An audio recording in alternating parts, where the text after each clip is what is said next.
Having a Jewish mother does not obligate you to keep the Torah. It's a misunderstanding. Having a Jewish mother means that if you lived in biblical Israel, when there's a Sanhedrin, that Sanhedrin in the land of Israel could adjudicate you for not keeping the Torah, not because you were born of a Jewish mother. Now you have to keep Torah. Jewish mother doesn't. You know how stupid that sounds, right? You have an ethical code that God only expects a handful of people to keep and obligates them to keep them. So God obligates people with Jewish mothers to keep the law and people without Jewish mothers not to keep it. Stupid. He doesn't obligate anyone to do anything. If you do it, it's to your benefit, right? If you don't do it, it's your loss. Whether you're a Jew or a Gentile, that's what people don't understand. And this is the reason Judaism and Jews live such a purposeless existence, is because they've been taught incorrectly. If they're taught that God actually obligates people via blood, via DNA to keep laws, right? And other people without those type of DNA not to keep laws, of course they're going to come to this bigoted racist ideology or racist outcome. Because that's not what the Torah says. The Torah is for whoever wants it, and no one could obligate you.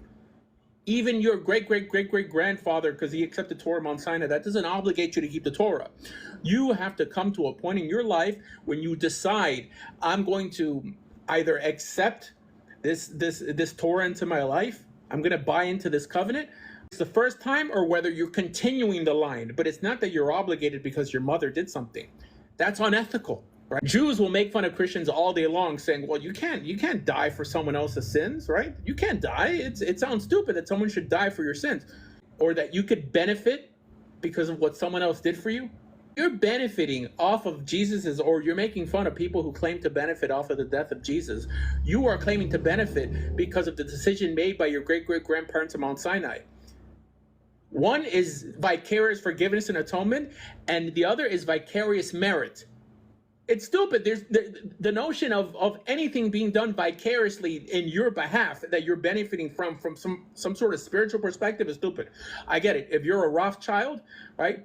Your great-great-grandparents made certain business deals that you benefit from on this planet, for sure. However, when you bring in God, you begin to pervert the wealth for everyone. Because now we can tolerate that the world's unfair, but the idea that God is unfair and unjust is unbecoming of a good God. I know this notion may be a little complicated for many people to understand, but tell people that Asher Meza says that people who are born Jewish are not obligated to keep the Torah. Nobody is obligated to do anything in this life, no matter who your mother happens to be, okay? If someone's born Jewish and they keep the Torah, it's to their merit. If someone wasn't born Jewish and they keep the Torah, it's to their merit, okay? The problem with every mystical concept is that it first starts off as a legal dry one. How is this a legal dry one?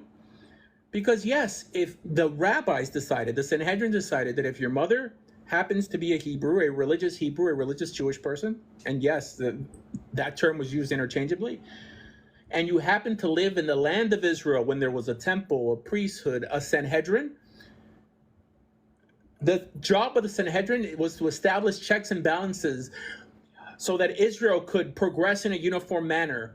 Okay, so they came to the conclusion that the way we're going to determine citizenship, right, and thus bind people to this legal code, to our legal system, is by having a Jewish mother. Why? Because it's easier to know who's your mother than who your father is, right? I mean, that's pretty straightforward.